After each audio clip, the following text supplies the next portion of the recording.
Hello दोस्तों, आप सभी को KBB स्टडी ग्रुप में स्वागत करता हूं।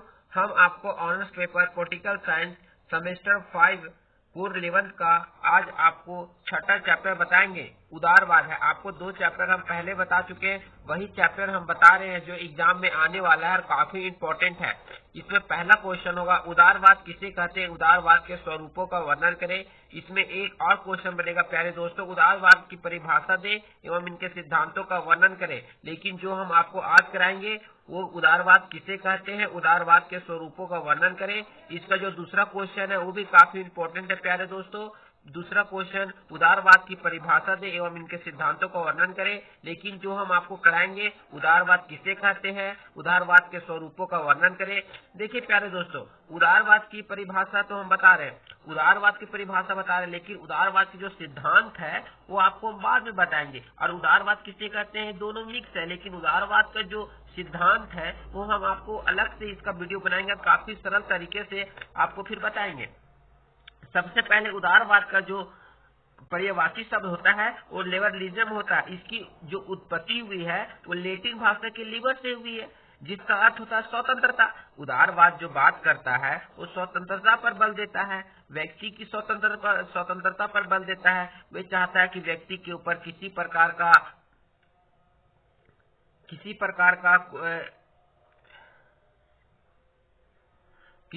का दबाव ना हो, वे व्यक्ति स्वतंत्र हैं। और उदारवाद की जो संकल्पना है उस स्वतंत्रता के विचार के साथ साथ निकट साधनों पर भी बल देता है। मूल्यतः लिबरल विशेषता ऐसे विशेष व्यक्तियों ऐसे सिद्धांत के साथ लगाया जा सकता है जो व्यक्ति की स्वतंत्रता का समर्थन है। मूल्यतः जो लिबरल है वो विशेष ऐसे व्यक्तियों की सिद्धांतों के साथ लगाया जा सकता है जो व्यक्तियों की स्वतंत्रता का समर्थन करता है। देखिए, जो उदारवाद है उसे स्पष्ट नहीं किया जा सकता, वो स्पष्ट करना बहुत ही कठिन है। स्वतंत्रता को स्पष्ट करना की काफी कठिन कार्य है, क्योंकि इसमें एक निश्चित विचारधारा नहीं होती है और काफी व्यापक होता है, काफी लंबा चौड़ा होता है और ना ही किसी विशेष विचारक से बंधी हुई है, और इसका विचार तो बंधी भी नहीं है, ये काफी स्वतंत्र है। इसलिए इतना ही नहीं, यह काफी बड़ा है, काफी व्यापक है। इसका जो होता है एक कालखंडों से जुड़ी हुई नहीं होती है। वास्तव में एक जो विचारधारा, उदारवाद की विचारधारा जो स्वतंत्रता के ऊपर बल देता है, काफी व्यापक है। यह एक निश्चित जीवन दर्शन है,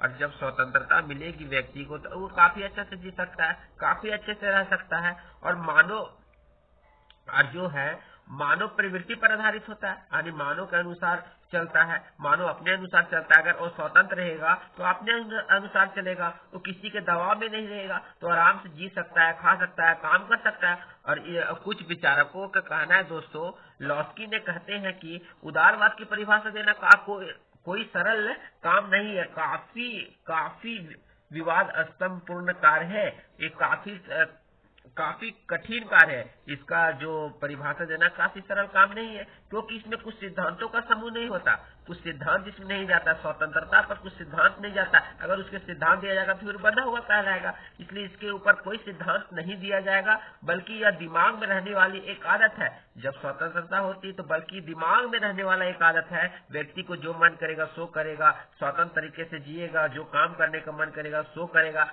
और एक और विचारक का कहना है, हैकर का कहना है कि राजनीति होती है उस शब्दावली में उदारवाद एक ऐसी सामान्य धारणा है कि इसकी सटीक परिभाषा देने वाला कोई बहादुर व्यक्ति ही होगा। जो हैकर कहते हैं, हैकर बोलते हैं, जो उदारवाद का परिभाषा दिया होगा वो काफी सटीक व्यक्ति, काफी बहादुर व्यक्ति, काफी पढ़ा लिखा व्यक्ति होगा, उसके अंदर काफी नॉलेज होगा, सभी चीज का जानकर ही इसका उदाहरण दिया होगा, और काफी बहादुर व्यक्ति होगा, उसमें अंदर काफी क्षमता होगी जानने की, पहचानने की, हर चीज का काफी उसमें भरपूर नॉलेज होगा। एक व्यक्ति के प्रति दृष्टिकोण है, व्यक्ति राज्य तथा व्यक्ति के संबंधों के बारे में विचार करता है। और जो व्यक्ति होते हैं, व्यक्ति के प्रति जो दृष्टिकोण होता है, स्वतंत्र व्यक्ति का जो दृष्टिकोण होता है, व्यक्ति और राज्य, व्यक्तियों के संबंधों के बारे में बात करता है। एक विकासशील विचारधारा के रूप में जो 20वीं सदी में जो उदारवाद प्रवृत्तियों पर विचारों का जो उदय हुआ, जैसे 20वीं सदी में जैसे उदारवाद का उदय होता है, उसमें से बहुलवाद होती है। बहुलवाद द्वारा लोगों को स्वतंत्रता दिया जाता है। लोक कल्याणकारी, यानी सभी लोगों को कल्याणकारी कार्य में भाग लेने का अधिकार होता है। राज के सिद्धांत, लोकतांत्रिक समाजवाद। इनके अलावा जो 1969 के बाद उदारवादी हुआ था, मानव मूल्यों को पुनः स्थापना पर जोर दिया था। जो 1969 के बाद उदारवादी जो मानव मूल्यों के पुनः स्थापना पर जोर दिया गया था। और उदारवाद काफी इम्पोर्टेंट है दोस्तों। चलिए अब आपको काफी विस्तार से और काफी नोट्स के साथ आपको हम बताने जा रहे हैं। उदारवाद राजनीति का यह सिद्धांत है जो सामंतवाद के पतन के बाद राजनीतिक बाजार अर्थव्यवस्था मोड़ लेने के लिए अस्तित्व में आया। शुरू में इसमें व्यक्ति की राजनीति केंद्र बिंदु मानते हैं, और इसने बताया कि शुरू में इसने व्यक्ति को राजनीति का केंद्र बिंदु मानते, जो आपको बताया कि व्यक्ति को स्वतंत्र छोड़ दो, उसके ऊपर दबाव मत डालो, वे स्वतंत्र रहेगा तो अच्छे से काम कर सकेगा। वही बात का यहाँ चर्चा किया, जो व्यक्ति को है वो केंद्र बिंदु मानते हुए व्यक्तिवाद को अपनाया है, उसका केंद्र बिंदु माना और व्यक्तिवाद को अपनाया। परंतु बाद में इसमें समूह के या महत्वपूर्ण भूमिका को स्वीकार करते हुए बहुलवाद को अपनाया। इस तरह प्रारंभ में उदारवाद ने मुक्त बाजार व्यवस्था को सामान्य हित का उपयुक्त साधन मानते हुए राज्य के लिए हस्तक्षेप की नीति का समर्थन किया, परंतु बाद में बाजार व्यवस्था के सामने हित के लिए नियमित करने की आवश्यकता को स्वीकार करते हुए कल्याणकारी राज्य सिद्धांत को अपना लिया। और जो उदारवाद है वो धीरे धीरे करते करते कल्याणकारी राज्य को सिद्धांत को अपना लिया, ताकि व्यक्ति को अच्छे कार्य कर सके, अच्छे तरीके से कर सके, लोग कल्याण कर सके, एक दूसरे को स्वतंत्र होकर। उदारवाद कोई बंधी बंधाई विचार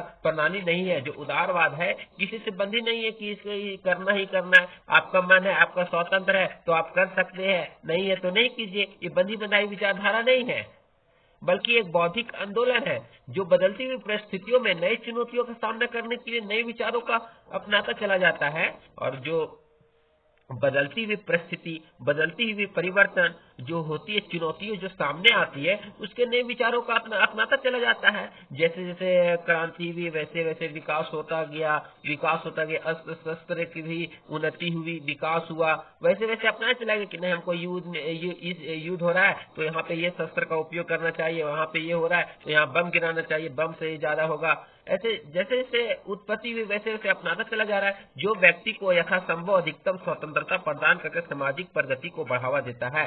और जो व्यक्ति की जो स्वतंत्रता, अधिकतम स्वतंत्रता प्रदान करके सामाजिक प्रगति होता है। जब व्यक्ति को स्वतंत्रता दिया जाएगा तो सामाजिक प्रगति ऑटोमेटिक होगा, सब लोग मिलजुल कर रहेंगे, सब अपने बातों को रखेंगे, अच्छे से सुनेंगे, कहेंगे, गाएंगे। उदारवाद तो अंग्रेजी लिबरलिज्म की उत्पत्ति लैटिन भाषा के लेवल से भी आपको पहले बता चुके हैं, जिसका अर्थ स्वतंत्रता या आजादी होता है। देखिए मेन इसका क्या है, उदारवाद जो मेन इसका अर्थ होता है, सरल भाषा में समझे तो व्यक्ति की स्वतंत्रता और आजादी पर बल देता है। और इसका एक ही सरल भाषा, आजादी और स्वतंत्रता, आप याद रखिएगा, पूरा एग्जाम में आप लिख लीजिएगा। इसका एक ही वर्ड याद रखिए, एक ही कीवर्ड याद रखिए, स्वतंत्रता या आजादी। व्यक्ति को स्वतंत्र छोड़ता है, इस तरह भी समझ सकते हैं, अगर हम अपने दोस्त को स्वतंत्र छोड़ दे तो किसी से भी दोस्ती कर सकता है। अगर उसके ऊपर हम ठोस नियम लगा देने की नहीं दोस्ती नहीं करना, ठोस नियम रहेगा नहीं दोस्त तू मेरा ही दोस्त है, तो फिर दोस्ती नहीं हो पाएगा। उसको स्वतंत्र छोड़, ताकि वो किसी से भी दोस्ती कर सकता है। अतः उदारवाद की संकल्पना स्वतंत्र के विचार के साथ साथ बहुत ही निकट से जुड़ी हुई है। मूलतः लिबरल ऐसे व्यक्तियों या ऐसे सिद्धांत के साथ लगाया जा सकता है जो व्यक्ति की स्वतंत्रता का समर्थन करता है। उदारवाद कोई निश्चित विचारधारा नहीं है, न ही विशेष विचारक से बंधी हुई है। देखिए आपको फिर बताए थे कि जो लिबरल है ऐसे व्यक्तियों या ऐसे सिद्धांत के साथ लगाया जाता है जो व्यक्ति की स्वतंत्रता का समर्थन करता है। उदारवाद कोई बंधी बनाई विचारधारा नहीं है, ठीक है, एक निश्चित जीवन दर्शन है जो पूर्णतः मानव प्रवृत्तियों पर आधारित है। कुछ विचारकों का परिभाषा देखिए, उदारवाद के संबंध में बहुत विचारक ने अपने परिभाषा दिया है। ये लॉस्की के शब्दों में उदारवाद की परिभाषा देना कोई सरल कार्य नहीं है, क्योंकि इनमें कुछ सिद्धांतों का समूह मात्र ही नहीं अपितु मस्तिष्क में रहने वाले एक आदत भी है। C.B. मैक्सफर्सन के शब्दों में बताए हैं कि उदारवाद की परिभाषा प्रशासन के रीति और नीति के रूप में समाज के संगठनकारी सिद्धांत और व्यक्ति और समुदाय के लिए जीवन पद्धति को स्वतंत्रता के प्रति बद्ध और विचार के रूप में की जा सकती है। सरटोरी के अनुसार मोटे तौर पर उदारवाद व्यक्तिगत स्वतंत्रता, न्यायिक सुरक्षा तथा संवैधानिक राज्य का सिद्धांत तथा व्यवहार है। संक्षेप में उदारवादी चिंतन और व्यवहार के अंतर्गत दो विषयों पर बल दिया जा सकता है। पहला तो इसमें निरंकुशता सत्ता को अस्वीकार करके इसके जगह मनुष्य की स्वतंत्रता पर आधारित व्यवस्था स्थापित करने का लक्ष्य सामने रखती है। दूसरे में व्यक्तित्व की स्वतंत्रता भी व्यक्ति की मांग की जा सकती है। उदारवाद का स्वरूप देखिए, उदारवाद का दो स्वरूप होता है, एक नकारात्मक, एक सकारात्मक। नकारात्मक को परंपरागत उदारवाद भी बोल सकते हैं और सकारात्मक को आधुनिक उदारवाद भी बोल सकते हैं। परंपरागत या नकारात्मक उदारवाद में ये होता है दोस्तों, वास्तव में परंपरागत या नकारात्मक उदारवाद का विकास 17वीं से 18वीं सदी के बीच में हुआ था। परंपरागत उदारवाद में राजशाही, पोपशाही, सामंतशाही शासन व्यवस्था था, जिसके कारण व्यक्ति अपने व्यक्तित्व का विकास नहीं कर पाता था। कहने का मतलब ये कि नकारात्मक उदारवाद में कई लोगों का शासन रहता था, इन लोगों का शासन चलता था कि नहीं यही करना है, इन लोग का ही वर्चस्व चलता था। जैसे राजशाही का राजा के द्वारा शासन चलाया जाता था, पोपशाही, सामंतशाही के द्वारा शासन चलाया जाता था। नकारात्मक उदारवाद में सरकार की शासन व्यवस्था सीमित होती थी, और जो नकारात्मक उदारवाद है उसमें सरकार थी उसकी शासन व्यवस्था सीमित होती थी। वो मजबूर था कि नहीं इसी का कामों को करना है। परंपरागत नकारात्मक उदारवाद की उत्पत्ति राजनीतिक आदर्शों के नकारात्मक पद्धति के कारण हुई। इसके अंतर्गत व्यक्ति अपने जीवन काल में सभी सर्वश्रेष्ठ निर्णय स्वयं ही लेते थे। जिसके कारण सामाजिक हितों को कोई अंत विरोधी नहीं होता था। प्रत्येक व्यक्ति को प्रकृति के जो प्राकृतिक रूप से थे कुछ मूल अधिकार प्राप्त हुआ करते थे, जिसके कारण स्वतंत्रता के अधिकार को प्राथमिकता मिलती थी। परंपरागत नकारात्मक उदारवाद में संपत्ति के अधिकार को प्राकृतिक अधिकार माना जाता था। जो नकारात्मक उदारवाद है इसमें जो था संपत्ति के अधिकार को प्राकृतिक अधिकार माना जाता था।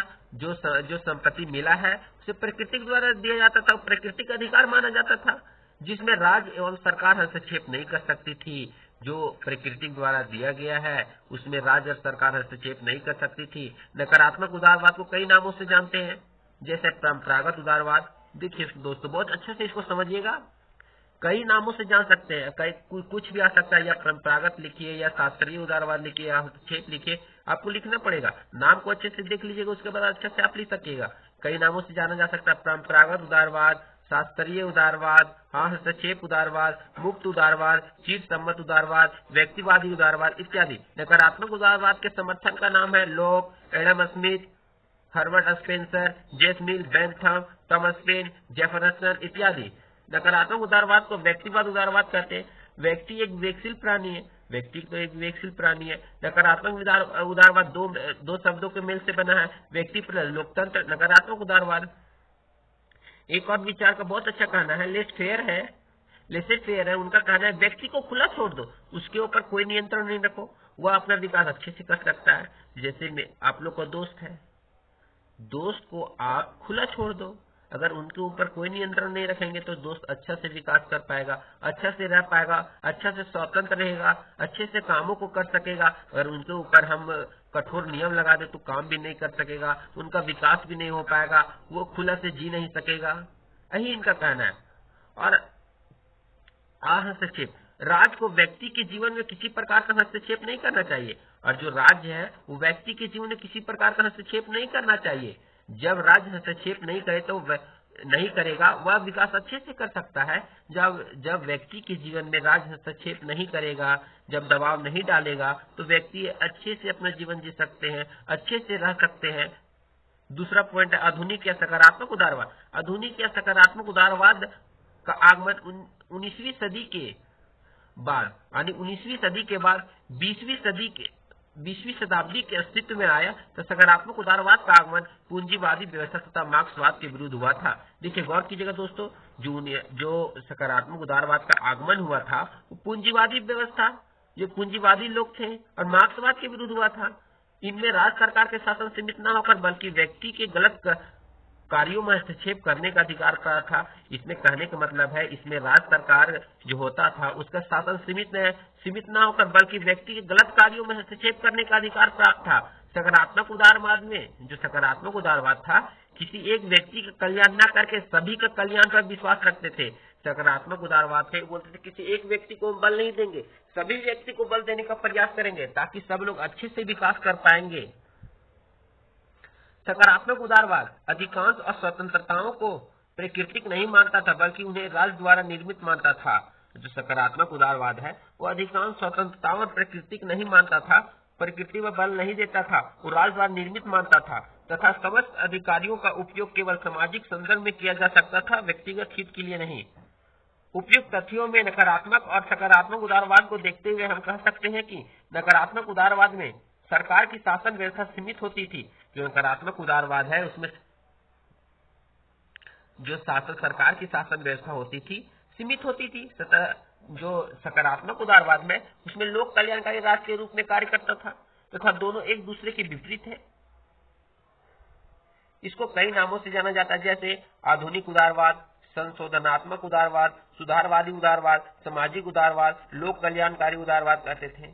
इसके समर्थक जैसे जे.एस. मिल, ग्रीन, लॉस्की, जे.डी. रेसेन, मैकेइवर, इसके कई समर्थक थे। और जो पूंजीवादी थे वो पूंजीवादी हस्तक्षेप सीमित, इसमें पूंजीपतियों का शासन होता था, इसमें हस्तक्षेप होती थी, इसमें ठीक है, इसमें सीमित होती थी, सबकी शक्तियां सीमित होती थी।